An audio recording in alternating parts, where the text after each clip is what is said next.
안녕하세요. 한국문화 100 평양편 소개를 맡은 역사교사 문인식이라고 합니다. 반갑습니다. 여러분들은 평양이라고 하면 주로 뭐가 떠오르시나요? 김일성, 김정일, 김정은으로 이어지는 아마 이런 북한의 정치인들이 떠오를 겁니다. 이들의 강렬한 이미지 때문에 우리는 평양에 대해서 자세히 모르고 있는데요. 사실 대한민국 한반도에서 가장 오랜 역사를 가지고 있는 도시는 인구 1000만의 도시 서울도 아니고 백제의 도시 공주도 아니고 천년 고도의 도시 경주도 아닌 바로 여기 평양입니다. 이 평양에 대해서 오늘 한번 자세하게 저와 함께 알아보도록 하겠습니다. 여러분들이 느끼시기에 평양이라는 말이 어렵게 느껴질 수 있겠지만 우리 고유어인 부르나라는 말을 한자로 옮긴 것에 불과합니다. 부르라는 말은 평평하다는 뜻이고요. 나라는 말은 땅이라는 뜻이에요. 합쳐서 말하면 평평한 땅이라는 거죠.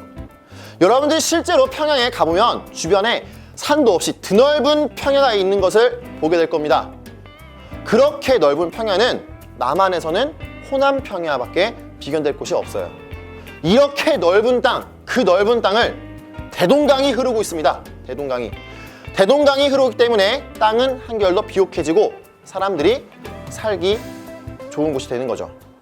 저 먼 구석기 시대에서부터 이곳에서 사람들은 살았답니다. 유명한 구석기 유적인 평남 상원 검은무로 동굴이 바로 이 평양 근처에 위치하고 있습니다. 이 유적에서는 굉장히 신기하게도 물소, 원숭이와 같은 이러한 뼈들이 나오는데요. 이 당시에 한반도가 지금보다 훨씬 더 따뜻했음을 보여주는 유적 유물이라고 할 수 있겠습니다. 자, 이제 시대가 흘러 최초의 문명, 우리나라의 최초의 국가가 탄생하게 되죠. 바로 어디입니까? 여러분들 단군 할아버지 아시죠? 그렇습니다. 고조선입니다. 요 고조선의 수도 또한 평양이었습니다.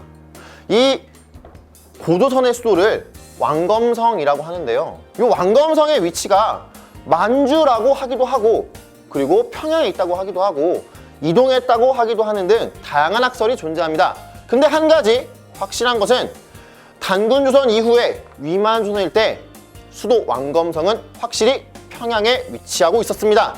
고조선은 요 왕검성 평양을 기점으로 해서 여기를 거점으로 해서 중국의 한과 그리고 남쪽의 진 사이의 중개 무역을 통해 이득을 얻기도 했죠.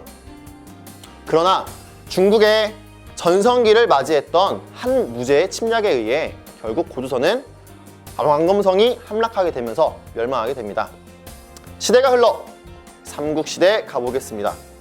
북쪽에 고구려, 남쪽에 백제, 신라가 있는 이 삼국시대, 평양은 누구 땅이었을까요? 그렇습니다. 이 드넓은 만주벌판을 호령하던 고구려가 바로 평양의 주인이었죠. 원래 고구려의 수도는 압록강이 흐르는 국내성에 위치하고 있었습니다. 근데 장수왕의 남진 정책과 맞물리게 되면서 고구려는 수도를 국내성에서 평양으로 옮기게 되죠. 본격적으로 백제와 신라를 압박하겠다는 겁니다. 고구려는 평양을 수도로 했을 때 최고의 전성기를 맞이하게 됐는데요.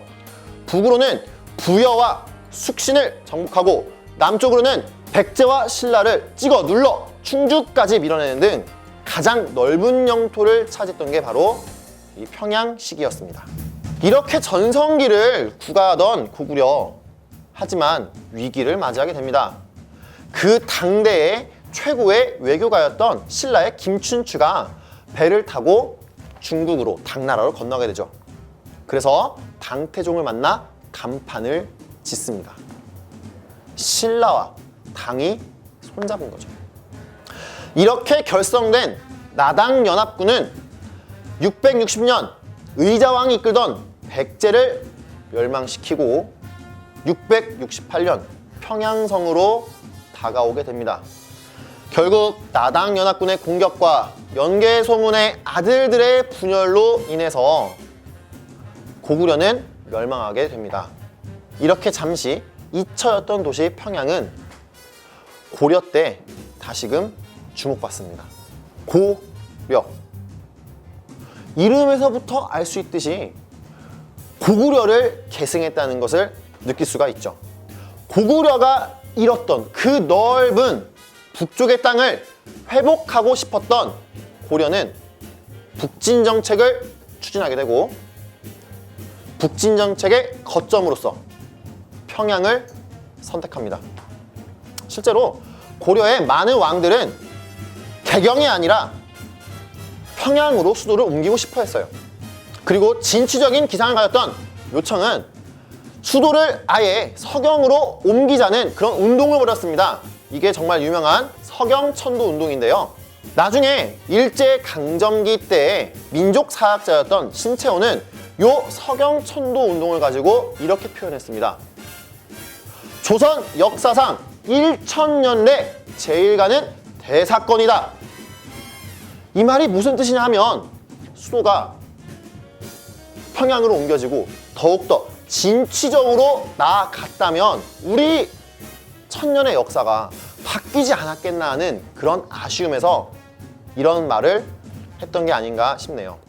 태조 이성계에 의해서 조선이 건국되고 200년이 흐른 뒤 1592년 4월 14일 부산 앞바다에 웬 배들이 가득 메어서 부산으로 건너옵니다. 그렇습니다. 임진왜란의 시작이죠. 약 15만이 넘는 일본군은 약 20일 만에 한성을 함락시킵니다.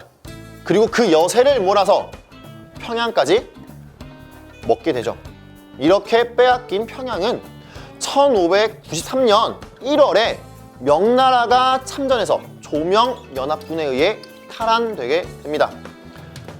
북쪽의 만주를 통일했던 여진족이 세운 후금은 또한 정묘호란, 병자호란을 통해 조선을 침입하게 되는데 이때에도 평양은 전쟁터가 됩니다.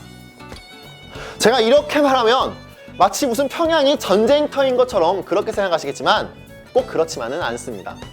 평양은 원체부터 비옥한 땅이 있었고 그리고 또한 중국과 오고 가는 사절단이 오고 가는 아주 중요한 길목이었어요.